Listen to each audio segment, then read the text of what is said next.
Hello and नमस्कार दोस्तों, आप सभी का स्वागत है हमारे चैनल क्रैक ग्रेड बी में। साइंस एंड टेक्नोलॉजी की सीरीज के अंदर आज हम बात करने जा रहे हैं ह्यूमन हेल्थ एंड डिजीजेस के बारे में। बहुत ही इंपॉर्टेंट टॉपिक है और इस पर एक या दो क्वेश्चंस मिलने के बहुत ज़्यादा चांसेस रहते हैं। किस तरह का क्वेश्चन आएगा वो आपको मैंने प्रीवियस ईयर के पेपर जो डिस्कस किए हैं वहां से आप जाके देख सकते हैं। लेकिन ह्यूमन हेल्थ एंड डिजीजेस में कुछ ऐसे कॉन्सेप्ट हैं जिसमें कॉन्सेप्चुअल बेस्ड क्वेश्चन अगर आ जाए तो जो स्टूडेंट है उसको बड़ी समस्या होती है इस तरह के क्वेश्चन को सॉल्व करने के लिए। तो आज इस टॉपिक में हम बात करेंगे कि ह्यूमन हेल्थ क्यों इम्पॉर्टेंट है, कौन कौन से डिजीजेज होते हैं, कैसे वायरस, बैक्टीरिया और फंगस, प्रोटोजोआ किस किस तरह के डिजीजेस को ह्यूमन हेल्थ मतलब सफ़र करती है इन सारी चीज़ों से, कौन कौन से कॉजेटिव एजेंट्स हैं जो ह्यूमन हेल्थ को अफेक्ट करते हैं, and the main point what is the basic difference between a virus and the bacteria, ये भी हम इस स्लाइड के अंदर इस लेक्चर के अंदर बात करेंगे। First, what is the meaning of the disease. अगर आपको इसको इसको फनी लैंग्वेज में समझना है ना, तो डिजीज मतलब होता है दोस्तों disturb ease. What is the meaning of it? Disturb ease. Disturb ease is known as the disease. ठीक है।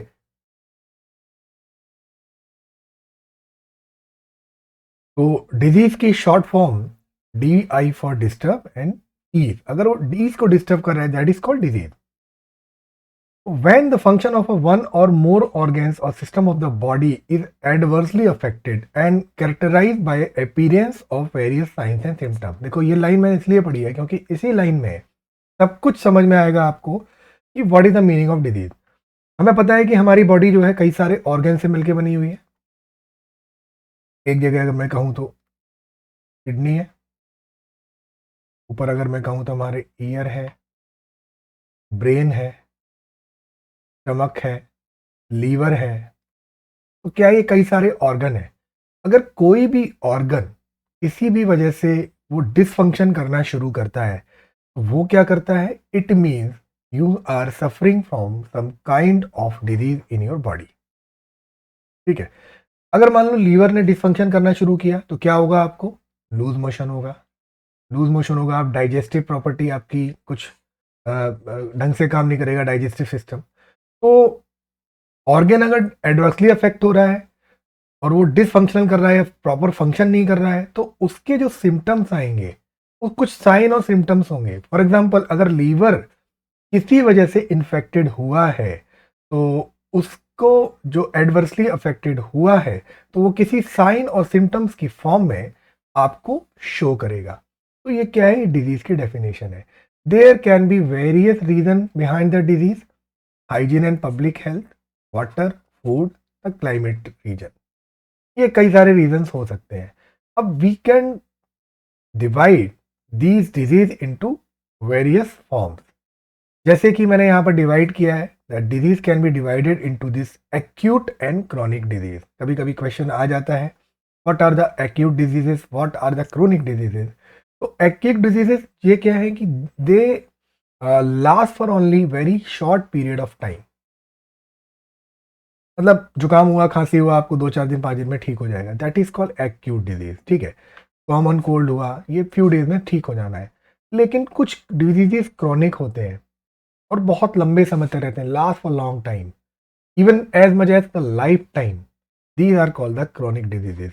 The better example for this chronic disease is elephantiasis.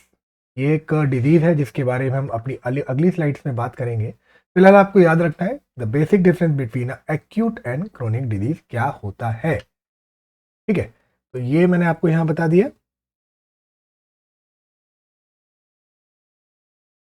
What can cause diseases. कोई agent होगा, कोई चीज होगी तभी तो आपको डिजीज हो रहा है। किस तरह के एजेंट्स हो सकते हैं? There can be various agents behind the cause of the disease. It can be due to pathogens, these are known as a biological agents, nutrient agents, chemical agents can also cause the disease, physical agent, mechanical agent and genetical agent। biological और pathogen में आपको पता ही है कि these are the infectious diseases। मैं आपको बताऊंगा what are the infectious diseases and non infectious diseases अगली स्लाइड में आ रहा है। कोई वायरस है, कोई माइकोप्लाज्म है, ठीक है, बैक्टीरिया है, राइट, फंगी है, प्रोटोजोआ है, these are the biological agent जिनकी वजह से अगर ये आपकी बॉडी में कहीं एंटर कर जाते हैं, देखो bacteria can be of harmful as well as beneficial, but virus 99% cases में आपका हार्मफुल होता है। तो किसी भी वजह से ये अगर आपकी बॉडी के अंदर एंटर कर जाते हैं तो ये एजेंट्स क्या है ना, जो मैंने आपको बताया, किसी ऑर्गन पर जाके अटैक करेंगे, वो डिसफंक्शन करना शुरू करेगा और उसके सिम्टम्स और साइन आपको कहीं जाके मिलेंगे। These are known as the biological agent like virus, जिसकी वजह से अगर मैं डिजीज की बात करूं, इन डिजीज के बारे में बहुत डिटेल में बाद में बात करेंगे।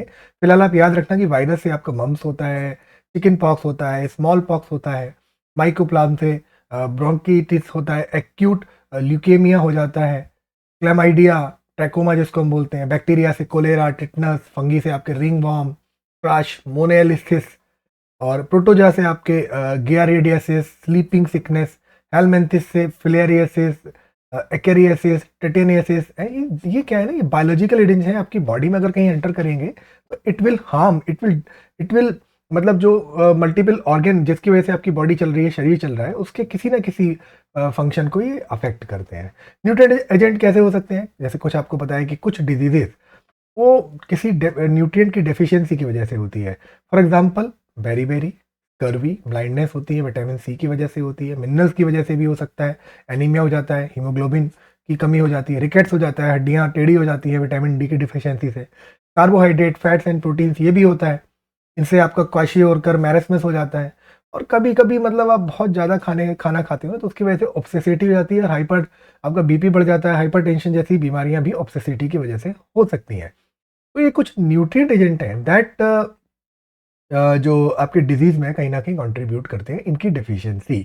केमिकल एजेंट में be this endogenous agents, excess presence of uric acid आपकी बॉडी में होता है तो आपको पता है पैरों में कहीं ना कहीं दर्द शुरू हो जाता है। Reduce secretion of ADH, diabetes insipidus, insulins. Exogenous agents में आपका पॉल्यूटेंट होता है, अगर अभी देखा था दिल्ली का पॉल्यूशन बहुत ज़्यादा बढ़ गया था, मतलब एक्यू इंडेक्स 500 प्लस था, तो लोग बोल रहे थे कि आप ऐसे माहौल में जी रहे हो कि आप डेली 50 सिगरेट पी रहे हो। तो पॉल्यूटेंट भी कहीं ना कहीं आपके एक एजेंट के रूप में काम करता है आपकी बॉडी में डिजीज को देने के लिए। फिजिकल एजेंट्स में आपका हो सकता है हीट स्ट्रोक, भाई किसी एरिया में कहीं वर्कर काम कर रहे हैं तो वहां पर अगर हीट स्ट्रोक ज़्यादा हो गया तो बॉडी का एक लिमिट है कि 47-48 डिग्री से ज़्यादा टेम्परेचर वो कुछ सर्टेन आवर्स तक ही झेल पाती है, तो हीट स्ट्रोक भी हो सकता है। कोल्ड, कहीं सर्दियों में कहीं जाते हैं, अब बहुत ज़्यादा पहाड़ों पर जाएंगे तो ऑक्सीजन लेवल कम हो जाता है, ठंड की वजह से भी लोगों को डिजीज हो जाते हैं। रेडिएशन, साउंड की जो मैंने आपको साउंड चैप्टर पढ़ाया था, 85 डेसिबल जो है वो लिमिट है, अगर इससे ज़्यादा अगर आप कहीं जा रहे हैं तो इसका मतलब ये है कि आपके कान के लिए कहीं ना कहीं ये हार्मफुल है। तो ये सारी चीज़ें हमें याद रखनी है इसमें, ठीक है। इसके अलावा मैकेनिकल एजेंट भी हो सकते हैं, जैसे फ्रैक्चर हो गया, ब्रेन हो गया, डिसलोकेशन हो गया बॉडी में, क्रोनिक फ्रिक्शन हो गया।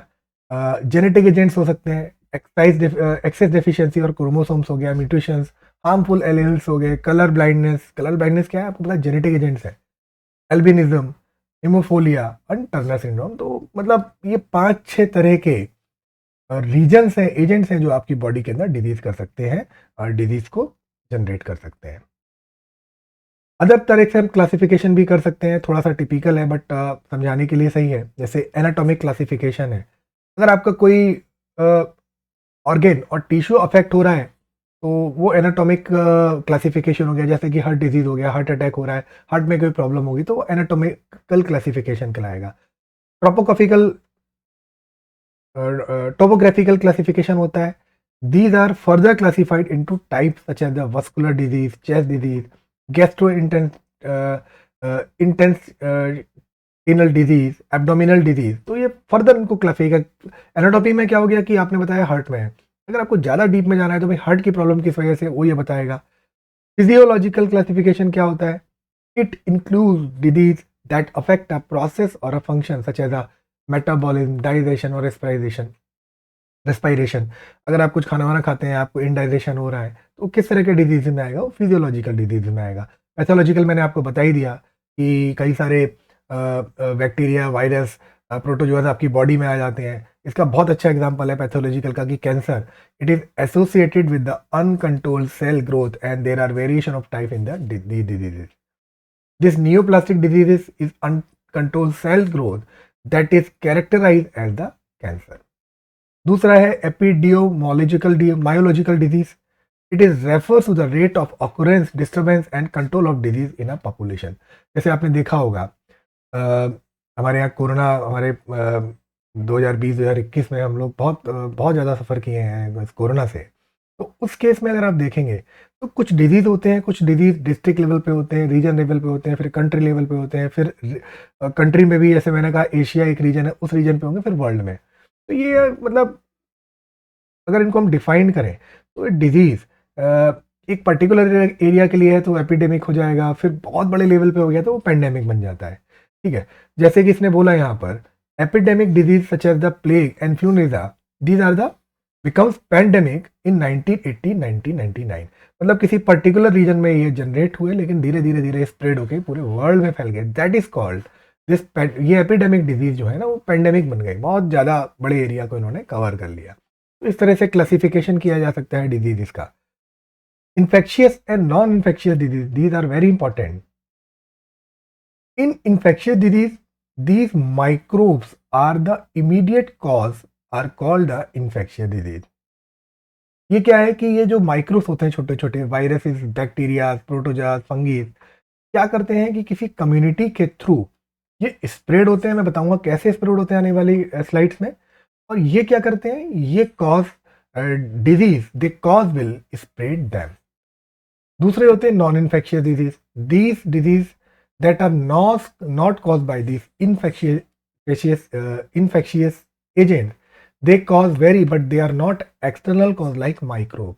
इसका सबसे अच्छा एग्जाम्पल है cancer, high blood pressure, diabetes. ये क्या होते हैं, आपकी बॉडी के अंदर होते हैं, इंटरनल होते हैं। डायबिटीज होगा तो डायबिटीज का एक अलग कॉज होगा लेकिन वो इंटरनल आपकी बॉडी में होगा।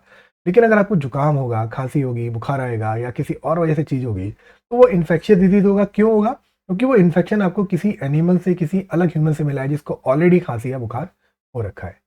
ठीक है, तो these diseases can be divided into infectious and non infectious disease. अब इन्फेक्शियस डिजीज के कई सारे कॉजेज होते हैं। मैंने इससे पहले भी, पिछली स्लाइड में भी मैंने आपको बताया, the organism that can cause disease are found in a wide range of such categories of classification. Why? देखो, infectious disease can be due to this virus, can be due to bacteria, can be due to fungi, or some protozoans can also be the reason behind this infectious disease. ठीक है, तो अगर virus से हो रहा है तो it will call the viral infection. अब वायरस और बैक्टीरिया के बारे में थोड़ा डिटेल में पढ़ेंगे क्योंकि इस पर क्वेश्चंस आने की बहुत ज़्यादा प्रोबेबिलिटी है। कैसे पढ़ेंगे कि वायरस क्या होता है, बैक्टीरिया क्या होता है, and what is the basic difference between these two. Bacteria and virus में क्या डिफरेंस है उसके बारे में डिटेल में हम अभी आगे पढ़ेंगे। तो virus are a piece of information that is either DNA और एनए। याद रखना, ये क्वेश्चन आया था कि या तो वायरस एक आरएनए हो सकता है या एक डीएनए हो सकता है। डीएनए आरएनए आपने पढ़ा नहीं है, ये मैं आपको बताऊंगा बाद में। और ये क्या करता है, किसी एक प्रोटेक्टिव सेल्स में, जिसको हम लोग बोलते हैं कैप्सिड। अगर मैं कहूँ ये मेरा वायरस है, वायरस है और डेंजरस सा बनाते हैं इसको, वायरस मतलब पॉइजनस, वेनोमस, एक नाम दिया है इसको कि वायरस क्या है ना, मतलब डेंजरस होता है, जहर समझो उसको। ये क्या है, इसकी प्रोटेक्टिव सेल होती है। इस प्रोटेक्टिव सेल्स से ये जिससे ढका रहता है ना, अपने आप को बचा के रखता है, that is called capsid. But एक और फैक्ट है यहाँ पे, virus are much smaller than the cell. जिस सेल पर ये अटैक करते हैं ना उनसे बहुत छोटे छोटे होते हैं वायरस। वायरस को मैं कहूँ ना तो ये हमारे उसमें मतलब सबसे छोटे एजेंट होते हैं और and they have no way to reproduce on their own. अगर लग रहा है कि भाई एक वायरस है ना और ये अपने कुछ जनरेट करके नए नए वायरस बना देगा, नहीं। वायरस को अगर आगे बढ़ना है तो जिस सेल पर इसने अटैक किया है ना, उस सेल पर जाकर ये उसकी सारी फंक्शन या सारी मशीनरी को अपने कंट्रोल में करेगा और उसके बाद उससे वो आगे बढ़ेगा।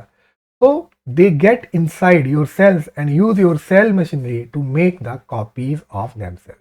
तो क्या करता है फाइनली, जो आपकी सेल है ना उस पर जाके अटैक करता है, उस पर अपना कंट्रोल कर लेगा। तो क्या हुआ, जो सेल अपने हिसाब से कभी काम कर रही थी, अब वो वायरस के कंट्रोल में आ गई, वायरस जैसे उसको बोलेगा वो वैसे काम करेगा। Same with bacteria. Bacteria is are bacteria are single cell organism with their instruction written on a small piece of DNA, ठीक है। Bacteria are all around including inside our body and on our skin. Bacteria अगर आप कहोगे ना तो कहीं भी हो सकते हैं। अगर आप एक मुट्ठी मिट्टी उठाओगे जमीन से तो हो सकता है उसके अंदर 100 टाइप्स और 1000 टाइप्स ऑफ बैक्टीरिया हो सकते हैं।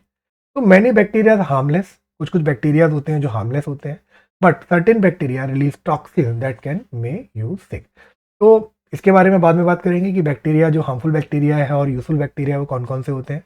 हार्मफुल बैक्टीरिया अगर आपकी बॉडी में चला जाता है तो आपको बीमार कर सकता है, लेकिन यूजफुल बैक्टीरिया भी होता है। फॉर एग्जाम्पल, अगर आपके पेट में कोई गट बैक्टीरिया है तो वो क्या करेगा, वो आपकी डाइजेस्टिव प्रॉपर्टीज को जो है पेट की प्रॉपर्टीज को अच्छा बनाएगा, जिसको हम बोलते हैं प्रोबायोटिक। प्रोबायोटिक हम यूज करते हैं, खाते हैं। तो प्रोबायोटिक अगर यूज कर रहे हैं दैट मीन्स हम गट बैक्टीरिया अपनी बॉडी में दे रहे हैं और वो बड़ा यूजफुल बैक्टीरिया है आपकी बॉडी के लिए। दूसरा, फंगल इंस्पेक्शन। ये भी बैक्टीरिया की तरह होते हैं। कई तरह के फंगस हो सकते हैं, ये भी बॉडी के अंदर और बाहर रह सकते हैं। बट फंगस क्या है कि एक सर्टेन लेवल तक तो वो ठीक है, लेकिन अगर ये ओवर ग्रोन हो गया तो ये आपकी बॉडी के लिए बहुत ज़्यादा हार्मफुल हो सकता है।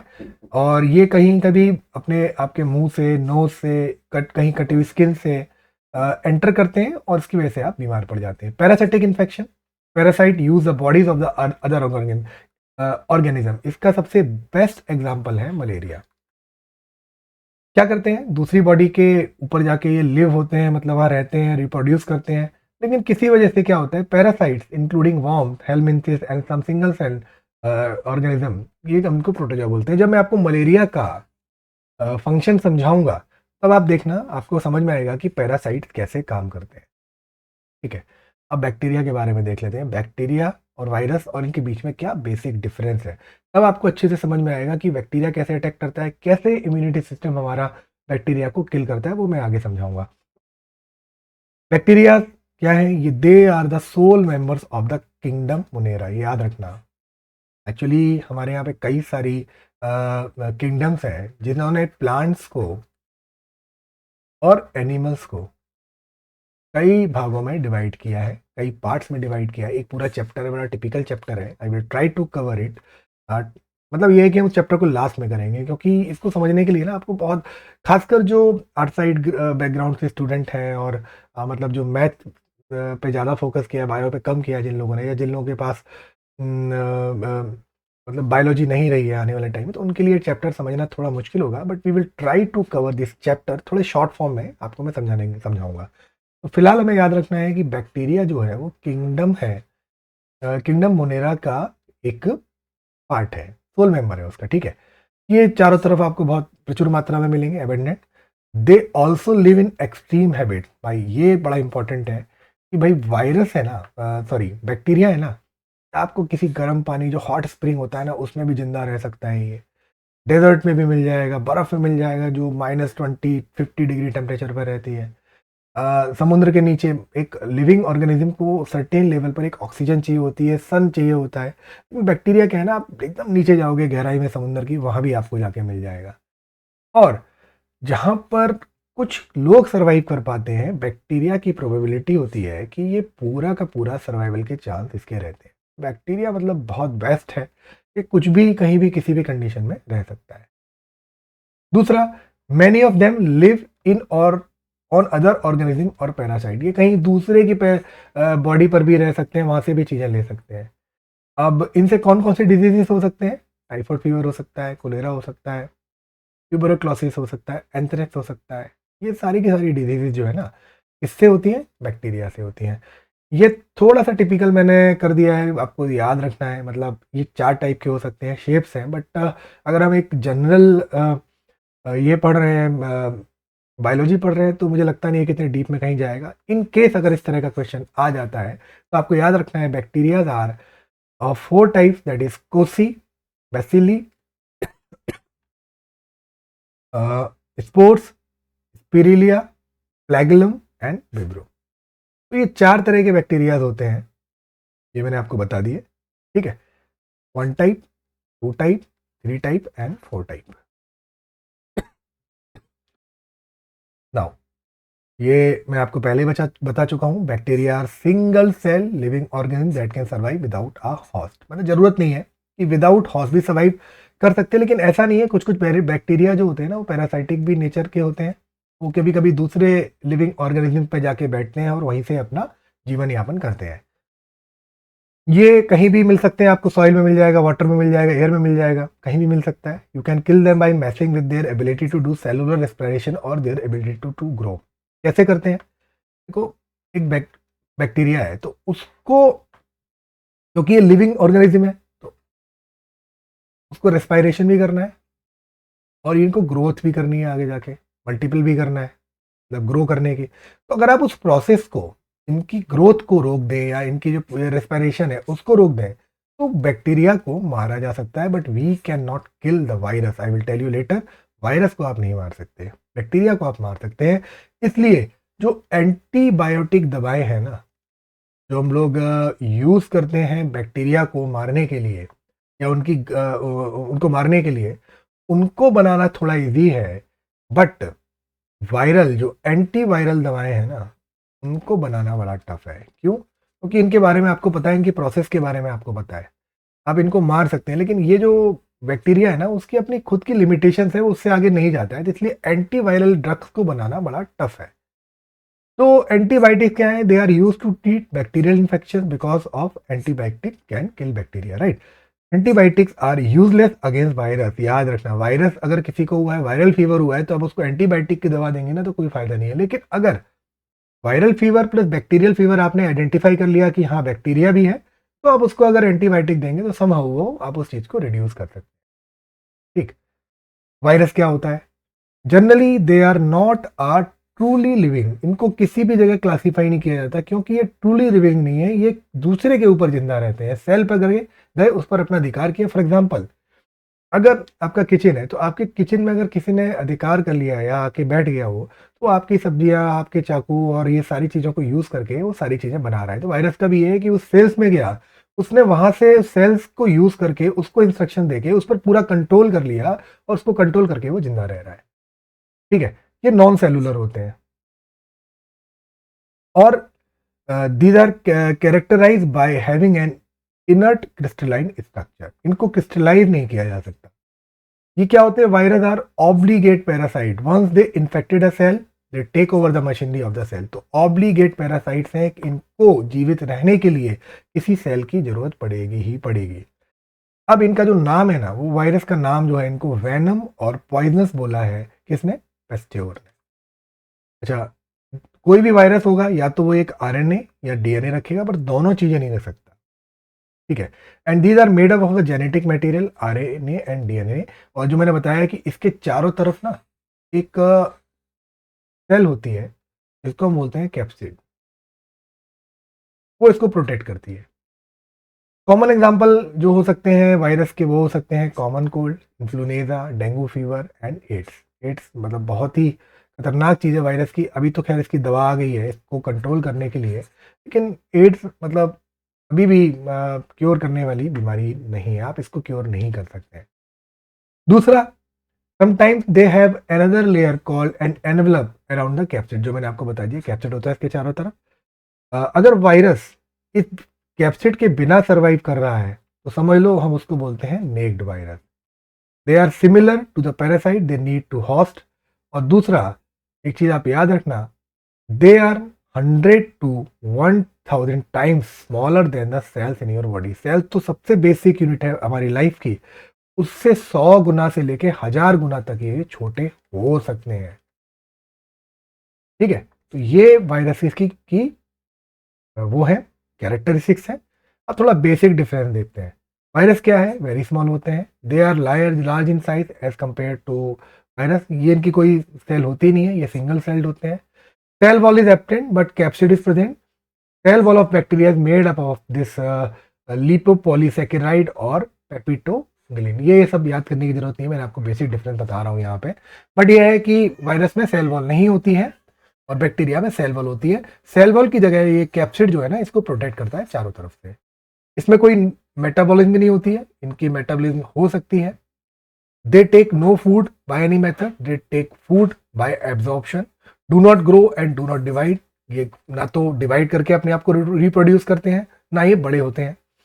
एक साइज में बड़े भी हो सकते हैं, डिवाइड भी कर सकते हैं, ज़्यादा बैक्टीरिया भी बना सकते हैं। जिस सेल पर ये अटैक करते हैं उसको कंट्रोल करते हैं, और they can not survive without a host cell. अगर सेल नहीं है ना तो ये सर्वाइव ही नहीं कर पाएंगे। They can reproduce by their own, they can survive without a host. Can be crystallize, can not be crystallize. They are only sorry they are only parasitic in nature. ये दोनों हो सकते हैं, पैथोजेनिक भी हो सकते हैं, पैरासिटिक भी हो सकते हैं। मतलब कुछ कुछ बैक्टीरिया ऐसे हैं जो कभी कभी दूसरे के बॉडी पर रह के मतलब अपना सर्वाइवल करते हैं। ये produce disease in man, animal and plant. They some are harmless और सम आर यूजफुल। जनरली 99% शायद ही कोई वायरस होगा जो कभी आपको हेल्पफुल दिखेगा, लेकिन बैक्टीरिया हार्मफुल हो सकता है, यूजफुल हो सकता है। ये जेनेटिक मटेरियल और प्रोटेक्टिव कोटिंग को रखते हैं। Contains cells, sub unit, organelles, cytoplasm, cell wall, जो भी सेल की यूनिट होती है ना, तो कुछ कुछ ये सेल जैसे होते हैं, लेकिन ये जेनेटिक मटेरियल और प्रोटेक्टिव कोटिंग तो रखते हैं, लेकिन बाकी सारी चीजें जो सेल की होती है वो नहीं रखते हैं। They have simpler DNA if there genetic material is DNA. They have more complex DNA, क्योंकि सेल्स क्या है ना, ग्रो करता है, कम होता है। देखो सिंपल होने के बाद भी जो कोविड वायरस था ना, वो बनाने में हमको बहुत टाइम लगा, उसकी वैक्सीन बनाने में हमको बहुत टाइम लगा। मल्टीप्लाई फास्टर, जब ये सेल पर अटैक करते थे तो फटाक से फास्टर फास्टर फास्टर जाके सारी सेल्स को अपने कंट्रोल में कर लेते हैं। ये generally slowly slowly as compare to virus किसी जगह पे कंट्रोल करते हैं। ये लिविंग और नॉन लिविंग दोनों में हो सकते हैं, लेकिन ये हमेशा आपको लिविंग में मिलेगा। क्यों? क्योंकि ये सर्वाइव कर सक, अगर इसको सेल मिल जाए तो ये सर्वाइव कर जाएगा, लेकिन अगर इसको सेल नहीं मिली तो लिविंग नेचर इसको चाहिए चाहिए। मतलब ये है कि ये किसी भी कंडीशन में जिंदा रह सकते हैं। मैंने बताया आपको, स्प्रिंग में हो गया, बर्फ के अंदर हो गया, बहुत हॉट कंडीशन हो गया, वहां जिंदा रह लेंगे, लेकिन फिर भी इनको सर्वाइवल के लिए लिविंग चीजें चाहिए, लिविंग नेचर चाहिए। Vaccine prevent the spread of antiviral medicine, can slow production, and these can be treated with the help of the antibiotics. Example हो सकते हैं common cold, flu, sore throat, इसके strep throat, tuberculosis, whooping cough, ये सारे के सारे example हैं bacteria के। These are the basic difference between the virus and the bacteria. अब बात करते हैं, मैंने बात की कि virus, bacteria, protozoa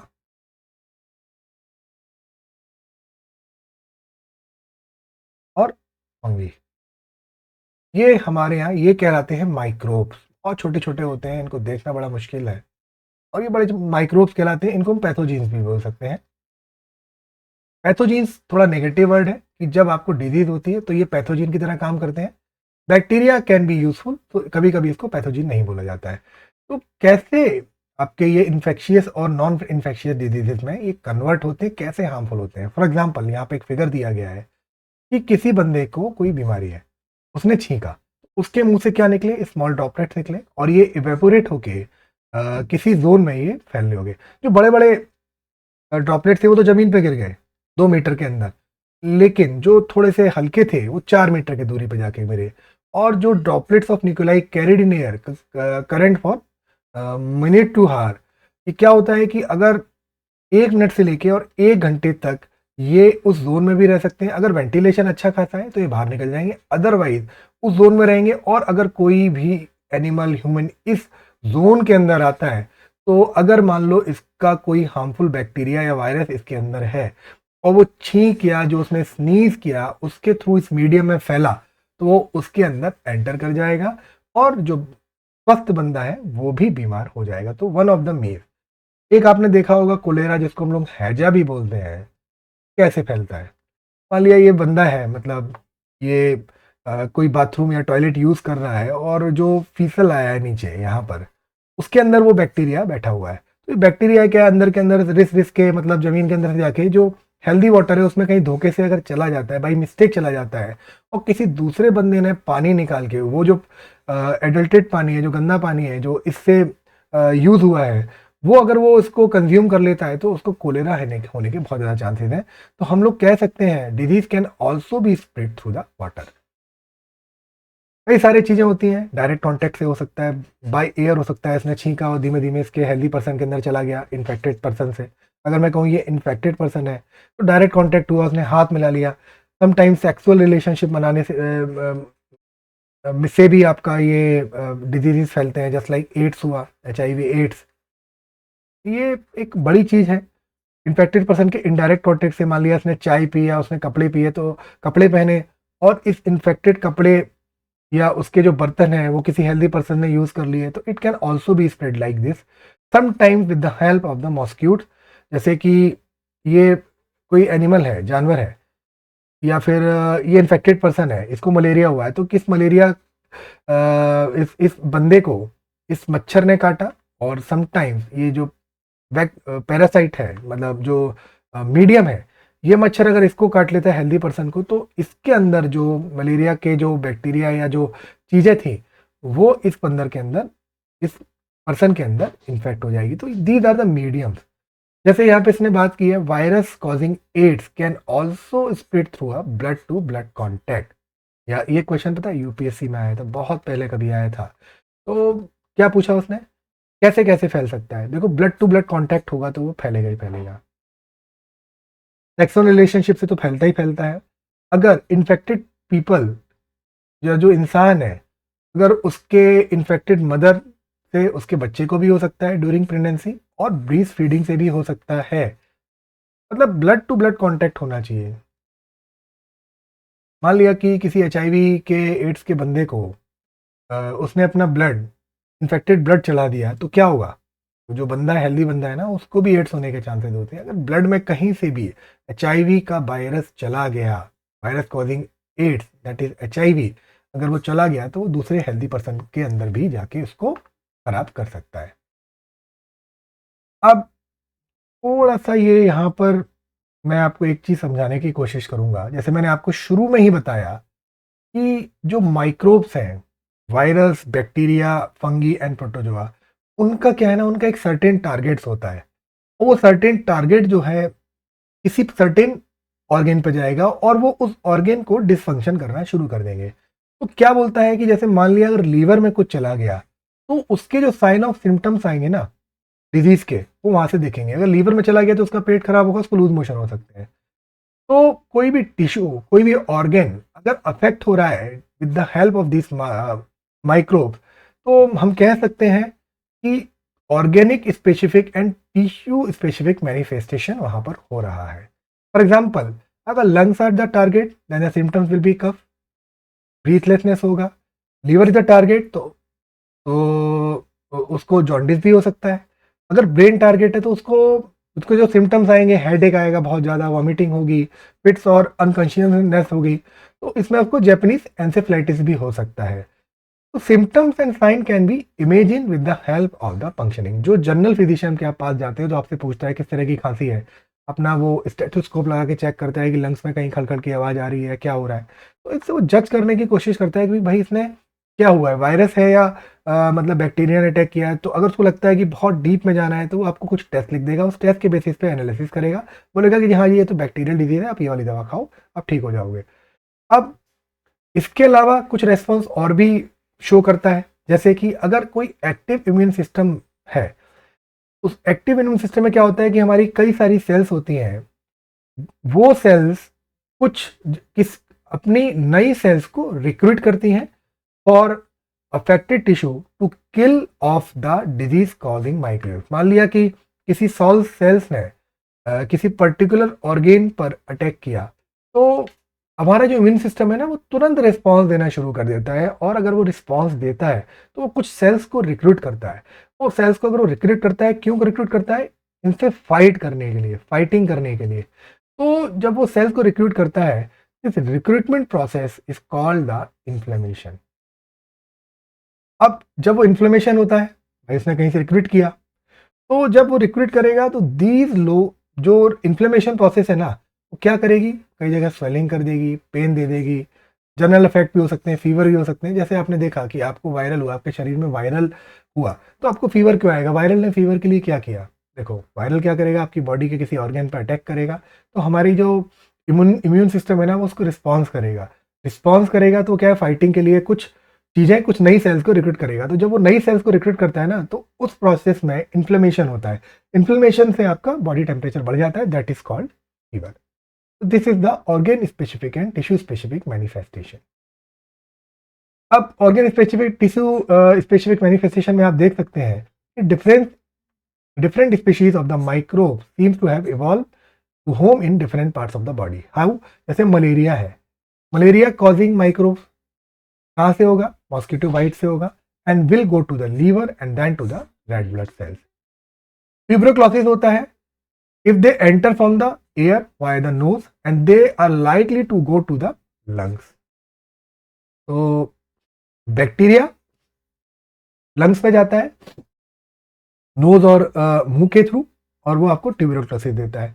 typhoid jaundice आपके मुंह से एंटर करेगा, और ये बहुत लंबे टाइम तक गट लिंकिंग, टाइफाइड जो होता है ना, वो उस बैक्टीरिया से होता है, और sometime they can go to the liver like the virus that cause the jaundice. तो मैं आपको बताऊंगा आने वाले लेक्चर्स में कि वायरस से कौन कौन से डिजीज होते हैं, और बैक्टीरिया से कौन कौन से डिजीज होते हैं, प्रोटोजोआ से कौन कौन से डिजीज होते हैं, तो फंगस से कौन कौन से डिजीज होते हैं। जैसे HIV एड्स है, ये किससे होता है? ये वायरस से होता है। It is an infection like HIV that comes into the body by the sexual organ, और ये लिम्फ नोड्स होते हैं, उस पर जाके अटैक करता है। लिम्फ नोड्स क्या होता है? मैंने आपको पढ़ाया था, लिम्फ नोड आपके इम्यूनिटी सिस्टम को कंट्रोल करते हैं।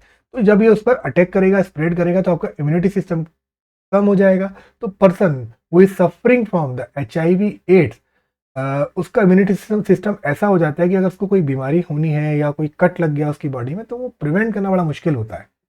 तो ये दिस इज अ रीज़न कि HIV एड्स अगर हो जाता है। अभी HIV एड्स कंट्रोल है, गवर्नमेंट ने बहुत सारी स्कीम्स को चला रखा है, अवेयरनेस भी लोगों के अंदर बहुत आई है, और कुछ कुछ थेरेपी भी आई है, जिसकी वजह से थोड़ा आदमी ज़्यादा समय के लिए सर्वाइव कर जाता है। इन्फ्लेमेशन एक वर्ड आया था, इन्फ्लेमेशन क्या होता है? मैंने आपको उस समय भी बताया कि when our body encounters an offending agent, जो मैंने बताया कि वायरस आ गया, बैक्टीरिया आ गया, टॉक्सिक केमिकल्स कोई भी आ गया बॉडी के अंदर किसी भी वजह से, तो हमारी जो सेल्स है ना, हमारी जो बॉडी है ना, वो एक्टिवेट करती हैं इम्यून सिस्टम को, and our immune system send out its first response in the form of this inflammatory cells. मैंने आपको बताया ना, सेल्स बनाता है फाइट करने के लिए, और ये एक cytokines substance that stimulate more inflammatory cells, ये एक सब्सटेंस है बॉडी के अंदर, ये इनको और वो करेगा, क्या करेगा? स्टिमुलेट करेगा, बढ़ाएगा, ताकि ज़्यादा सेल्स आए। ज़्यादा सेल्स प्रोसेस होंगी तो हमारी बॉडी को ज़्यादा काम करना है, तो उससे हमारी बॉडी की एनर्जी ड्रेन होगी, मतलब हो सकता है कि हमारी बॉडी का टेम्परेचर बढ़ जाए, क्योंकि अब ज़्यादा काम करते हैं तो बॉडी का टेम्परेचर बढ़ जाता है। दैट्स वाई जब हमारे ऊपर वायरस या बैक्टीरियल अटैक होता है तो हमें बुखार आता है। ठीक है, तो दीज सेल्स, जो भी सेल्स जनरेट हुई हैं, inflammatory response to trap bacteria and other offending agent, start healing injuries tissues. जो भी इंजरीज में आई है टिश्यूज में या कुछ हुआ है, तो उसे फाइट करके उसको सही करने की कोशिश करते हैं। And these result can be converted into pain, swelling, bruising and redness. अब इन्फ्लेमेशन दो तरह का हो सकता है, एक होता है एक्यूट और एक होता है क्रोनिक। जब हमारी बॉडी को सडन रिस्पॉन्स चाहिए होता है, the response to sudden body damage such as the cutting your finger, to heal the cut, your body sends some inflammatory cells to injury and these cells starts the healing process. आपने कभी देखो किया, आपने कभी feel किया हो, या किसी के साथ मतलब आप बात कर रहे हो, तो आपने देखा होगा कि जब बहुत ज़्यादा एक्सीडेंट होता है, किसी का हाथ पैर में बहुत ज़्यादा चोट लग जाती है, घिस जाता है, मतलब कहीं कहीं, तो उस जगह बहुत ज़्यादा पेन होता है। पेन क्यों होता है? क्योंकि वहाँ पर इन्फ्लेमेटरी सेल्स जनरेट होती है, और इन सेल्स को जनरेट करने के लिए आपकी बॉडी का टेम्परेचर बढ़ जाता है। तो कभी आपने देखा है हाथ पर घिस गया, चोट लग गई, तो आपको फीवर भी हल्का हल्का महसूस होता है। तो this is due to the inflammatory cells. Chronic inflammation क्या होता है? Your body continues sending inflammatory cell even when there is no outside danger. इसका सबसे बड़ा एग्जाम्पल है रेम्यूटोइड आर्थराइटिस इन्फ्लेमेटरी सेल्स। क्या करता है ये अटैक करता है joint tissues leading to an inflammation that comes and goes and can cause severe damage to join the within the pain and deformities. मतलब कहने का ये है कि जो आरए होता है ना, रेम्यूटॉइड आर्थराइटिस जिसको हम बोलते हैं, उसमें ये क्रोनिक है। क्रोनिक में आपकी जो इन्फ्लेमेटरी सेल्स है उसको भेजता रहता है, तो उससे आपकी बॉडी में घुटनों में दर्द होना शुरू रहता है, हमेशा रहता है दर्द इस तरह का। That is called chronic inflammation. अब ये तो डिजीज की बात हो गई। डिजीज किससे होते हैं? 4 तरह के एजेंट मैंने आपको एजेंट तो कई सारे बता दिए, लेकिन 4 तरह के माइक्रोब्स होते हैं जनरली, उनसे होते हैं डेफिशिएंसी, और उनके बारे में बाद में बात करेंगे। तो इस तरह की डिजीज को हम लोग ट्रीट कैसे करेंगे? These diseases can be treated in the 2 वे। या तो आप उस जो अफेक्ट है, reduce the affect of the disease, उसको कम कर दो, या फिर जिस वजह से हुआ है उसको किल कर दो। अगर वायरस से हुआ है तो वायरस को आप किल तो कर नहीं पाओगे, बैक्टीरिया है तो बैक्टीरिया को किल कर सकते हो, प्रोटोजोआ को किल कर सकते हो, फंगी को किल कर सकते हो। वायरल डिजीज हुआ है तो वो अपने आप टाइम लेके धीमे धीमे खत्म होगा। तो या तो जो डिजीज है उससे जो अफेक्ट है उसको आप कम कर दो, मालूम पड़ा कि हेडेक है या कोई और चीज़ है, उस अफेक्ट को कम करो, या तो जिस वजह से हो रहा है उस बैक्टीरिया को किल कर दो। तो पहला हम देखते हैं रिड्यूस द अफेक्ट। क्या है कि in this we can provide the treatment that will reduce the symptoms. The symptoms are usually because of inflammation. मैंने आपको बता दिया, क्योंकि सेल्स प्रोड्यूस होती है, इन्फ्लेमेशन होता है। अब उस इन्फ्लेमेशन से क्या होगा कि बुखार आएगा। तो जनरली डॉक्टर क्या करता है, एंटीपायराइड्स आपको देखा, बुखार को कम करने की दवाई देगा ताकि भाई बुखार कम हो जाए। अगर दर्द हो रहा है तो दर्द की दवाई दे देगा, और लूज मोशन हो रहे हैं तो लूज मोशन अगर बैक्टीरिया की वजह से हो रहे हैं तो या तो वो बैक्टीरिया को किल करने की दवाई देगा, वो क्या है, किल दोज बैक्टीरिया, या फिर लूज मोशन हो रहे हैं तो लूज मोशन को कंट्रोल करने की दवा देगा। तो अभी हम बात कर रहे हैं reduce the affect of the disease में। Now we can take bed rest, क्योंकि आपको पता है कि बहुत सारी एनर्जी इन इन्फ्लेमेटरी सेल्स को जनरेट करने में यूज होती है। तो अपनी एनर्जी को कंजर्व करना है तो वो बेड रेस्ट की बात करता है। तो this will enable us to have more of it available to focus on healing. जो भी है वो हील करने की कोशिश करता है। सेकेंड वे में क्या है, ये affect, it is not affect, kill those bacteria, जो भी है किल दोज, किल द कॉज को मार डालो। जैसे मैंने आपको बताया कि हमारे जो माइक्रोब्स हैं, हमने 4 भागों में इनको डिवाइड किया है। तो जो ये जो 4 माइक्रोब्स हैं, ये ग्रुप्स हैं, और ये these group of organism will have some essential biochemical life. इनकी अपनी खुद की कोई केमिकल लाइफ होती है, and which is peculiar to the group that not shared with the other group. हो सकता है कि वायरस की अपनी अपनी अलग हो, बैक्टीरिया की अपनी अलग हो, फंगी की अपनी अलग हो, प्रोटोजोआ की अपनी अलग हो। तो इनकी कोई बायोकेमिकल लाइफ होती है। अगर उस बायोकेमिकल लाइफ को मैं तोड़ दूं या खत्म कर दूं तो क्या किया मैंने कॉज को किल कर दिया डिजीज के। तो दीज प्रोसेस जो भी है, these process may be the pathway for the synthesis of the new substance or respiration. So these pathways will not be used by us either. For example, our cells may make new substance by mechanism different from that used by the bacteria. So we have to find a drug that block the bacteria synthesis. जो भी bacteria synthesis है, virus की बात नहीं कर रहा है, उसकी उस synthesis को अगर मैं कहीं रोक दूं, या तो मैं उसकी जो ग्रोथ है उसको रोक दूं किसी वजह से, या उसका रेस्पिरेशन है उसको रोक दूं, तो ये ग्रोथ जो मैं रोक रहा हूं ना, I am killing the cause. ठीक है। तो this is what is achieve by the antibiotic. Antibiotics यही करती है कि जो बैक्टीरिया है ना कहीं उसके पाथवे में जाके उस पर अटैक करती है, उसकी जो सिंथेसिस प्रोसेस है उसको रोक देती है।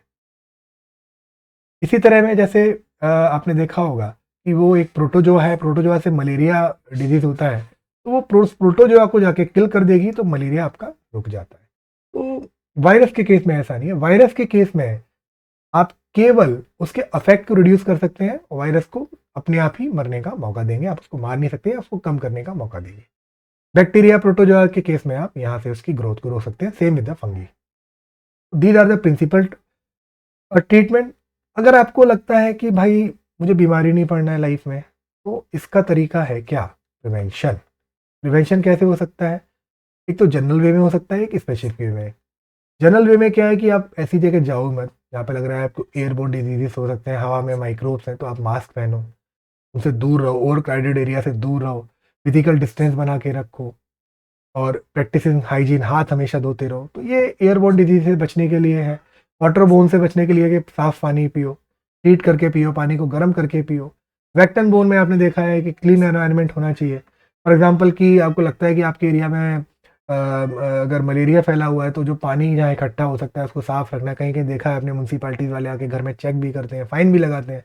तो फाइन लगाने का मौका क्यों देना है उनको, हम खुद ही अब कुछ चीज़ को साफ करके रख सकते हैं।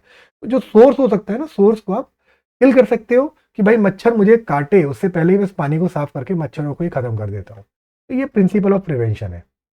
सेकेंड बेसिक प्रिंसिपल हो सकता है कि आप हेल्दी डाइट्स लो, अच्छे अच्छे विटामिन लो, तो उससे आपका इम्यूनिटी सिस्टम जो है ना बड़ा इंप्रूव होगा। विटामिन सी ले रहे हो तो आपको जुकाम होने के चांस कम रहेंगे क्योंकि आपका इम्यूनिटी सिस्टम बहुत अच्छा है। तो आपको जो बैक्टीरिया या जो वायरस आपको कोल्ड फ्लू करेगा, कॉमन फ्लू करेगा, इन्फ्लुएंजा करेगा, वो बहुत ज़्यादा कम असर करेगा। तो अच्छी डाइट भी एक रीज़न हो सकता है प्रिवेंट करने का। स्पेसिफिक वे में आप देखेंगे इम्यूनाइजेशन, वैक्सीन होती है ना, इम्यूनाइजेशन तो मैंने आपको बता दिया कि आप हेल्दी डाइट से इंप्रूव कर सकते हैं, लेकिन इम्यूनिटी को ना हम कभी कभी वैक्सीन से भी इंप्रूव कर सकते हैं। तो इम्यून सिस्टम क्या है, मान लिया कि किसी बंदे के अंदर कोई वायरस गया, बैक्टीरिया गया, ठीक है, तो उसके इम्यून सिस्टम ने रिस्पॉन्स करना शुरू किया। तो क्या है कि वो प्रोसेस जो होगी ना वो स्लो होगी थोड़ी। उसको लगेगा कि कौन नया आ गया, तो उसको टाइम लगेगा सोचने में कि यार इसको मैं कैसे मारूं कैसे मारूं कैसे मारूं। वैक्सीनेशन में हम क्या करते हैं कि वही वायरस किसी इनएक्टिव फॉर्म में या कम मात्रा में किसी बॉडी के अंदर डालते हैं, तो उसका जो इम्यूनिटी सिस्टम रिस्पॉन्स करता है ना उसको मारने के लिए, तो इसका मतलब क्या हुआ कि उसका इम्यूनिटी सिस्टम स्ट्रांग हो गया। अब इस तरह का वायरस कभी आने वाले टाइम में उसकी बॉडी के अंदर आएगा तो वो फास्ट रिस्पॉन्स करेगा, और फास्ट रिस्पॉन्स करेगा तो क्या होगा, next time that particular microbe it's close relative enter the body, the immune system respond even in a great turn vegan. तो क्या होगा कि आपने देखा है कि पहले, अब देखो, बैक्टीरिया वायरस ये सब बॉडी के अंदर अगर हो गए, अगर आपने टाइमली रिस्पॉन्स कर दिया ना, तो हो सकता है इसका जो अफेक्ट है ना वो कम हो जाए। लेकिन अगर एक आपने बहुत लेट रिस्पॉन्स किया, वायरस बहुत ज़्यादा फैल गया बॉडी के अंदर, तो आपको उस डिजीज़ को कंट्रोल करने में टाइम लगेगा, और कभी कभी क्या है ना वो बहुत डेंजरस भी हो सकती है। तो वैक्सीन क्या है ना कि वैक्सीन भाई आपके इम्यून सिस्टम को जगा देगा कि आपने, मैंने आपको पहले बताया था इस तरह का वायरस बॉडी में आ सकता है और मैंने आपको लड़ना सिखा दिया है, तो आप जाके उससे लड़ लो। तो ये क्या है, this is the basic principle of the immunization, right. Immune system कैसे काम करता है थोड़ा सा समझ लो यहाँ पे। देखो इसमें क्या होता है, जनरली हम लोग क्या करते हैं, बॉडी को थोड़ा सा फूल बनाने की कोशिश कर रहे हैं, fool the immunity system of our body. क्या होता है कि जब हम उसको फूल बनाते हैं, उस वायरस को इंजेक्ट करते हैं, तो उसके अंदर एक मेमोरी डेवलप हो जाती है फॉर अ पर्टिकुलर इन्फेक्शन। तो वैक्सीनेशन क्या करता है against the into the body, this does not actually cause a disease, but वो प्रिवेंट करता है, हमारे इम्यूनिटी सिस्टम की मेमोरी में डाल देता है कि भाई इस तरह का कुछ आएगा तो आपको लड़ना है। प्रोसेस कैसे होती है कि एक एंटीजन किसी बॉडी के अंदर डाला हमने, बॉडी की सेल जो है कुछ एंटीबॉडीज बना लेगी, इसको हम बोलते हैं मेमोरी सेल। कि अगर ये बाद में आता है ना, तो बॉडी को दिक्कत नहीं होगी कि भाई मैंने तो इस पर ऑलरेडी काम किया हुआ है, मेरी मेमोरी में ये है, तो I will kill these antigens and the foreign particles, foreign जो बाहर से आ रहा है मैं उसको किल कर दूंगा। This is the process which I have shown you in this figure. थोड़ा सा ये याद रखना कि कुछ कुछ डिफरेंट टाइप की वैक्सीन्स होती हैं। वैक्सीन्स को कैसे बनाया जाता है, एक लाइव एटेन्यूएटेड वैक्सीन्स होती हैं। ये क्या होती हैं, they have the weekend form of the living virus in them, मतलब लिविंग वायरस होता है और बहुत वीक फॉर्म में होता है, तो और वेरी वेरी क्लोज होता है नेचुरल इन्फेक्शन के, तो बहुत अफेक्टिव होती हैं। अगर आपसे कोई क्वेश्चन पूछता है इन वैक्सीन में से कौन सी अफेक्टिव होती है, तो लाइव एटेन्यूएटेड वैक्सीन बहुत ज़्यादा अफेक्टिव होती है, क्योंकि ये बहुत ही क्लोजली नेचुरली मतलब बनाई जाती है, बट इनएक्टिव फॉर्म में थोड़ा कम फॉर्म में बनाई जाती है, ठीक है। But everyone can not get them because the people with the weekend immune system, कभी कभी उनको झटका भी लग सकता है, ठीक। तो एग्जाम्पल हो सकते हैं इसके, एमएमआर हो सकता है, चिकन पॉक्स हो सकता है, फ्लू वैक्सीन हो सकती है, नेसल स्प्रे हो सकता है। ये सारी की सारी लाइव एटेन्यूएटेड वैक्सीन होती है। टॉक्साइड वैक्सीन क्या होती है, these vaccine prevent cause by the bacteria that produce toxin poisons in the body. These have the weakened forms of a toxin called toxoids in them. Same ये virus के लिए है, ये बैक्टीरिया के लिए है। इसके एग्जाम्पल्स हो सकते हैं DTaP, Tdap vaccine containing diphtheria and tetanus toxoids in them, and addition to the protection against the pertussis. Inactivated vaccine में क्या होता है, virus are inactivated, kill form में बॉडी के अंदर डाला जाता है, and this vaccine produce immune response but can not cause the disease itself. Immune response तो आ गया, मरा हुआ बैक्टीरिया है तो बॉडी ने तो भाई इम्यून रिस्पॉन्स दे दिया, लेकिन ये मरा हुआ है तो मतलब शरीर को कोई हार्मफुल नहीं हुआ। जैसे इसके एग्जाम्पल हो सकते हैं hepatitis A, influenza, polio. Polio जो होती है ना वो इनएक्टिवेटेड वैक्सीन होती है। सोचो आप, मतलब इसका नया फॉर्म भी आया है। पोलियो आपकी बॉडी में डाला जाता है, मतलब इनएक्टिवेट फॉर्म में, तो कितना डेंजरस है। किसी छोटे बच्चे के इंजेक्शन लग रहा है, बट क्या है ना, उससे उसकी जान बचती है। आने वाले टाइम में अगर पोलियो वायरस धोखे से उसकी बॉडी में चला जाएगा ना, तो ऑलरेडी हमारी सेल्स ने बहुत अच्छे से काम किया हुआ है, तो इम्यूनिटी सिस्टम तुरंत अपनी मेमोरी से निकाल के उसको किल कर देगा।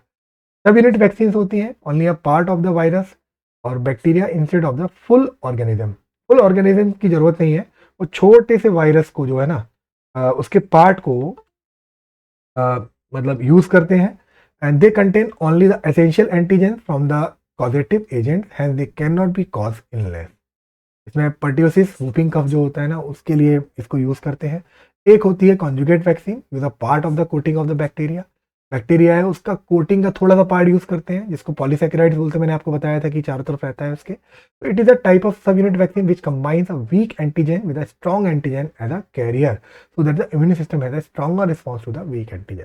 तो कॉन्जुगेट वैक्सीन भी हम यूज कर सकते हैं। एग्जाम्पल्स हो सकते हैं hepatitis B, HPV, shingles, pneumococcals and meningococcals. ये सारे के सारे एग्जाम्पल्स हो सकते हैं कॉन्जुगेट वैक्सीन्स में। तो कॉन्जुगेट वैक्सीन्स अगर मैं देखूँ तो सबसे पावरफुल है। वो क्या कर रहा है कि कोटिंग यूज कर रहा है बैक्टीरिया की, और इसमें सब यूनिट वैक्सीन में क्या होता है कि एक वीक एंटीजन को स्ट्रॉन्ग एंटीजन के साथ यूज कर सकता है as a carrier, so that immune system has a strong response, right. तो friend, this was all from my side. I will come up with the other video. Diseases के बारे में हम फिर से बात करेंगे। तो till then, thank you and happy learning.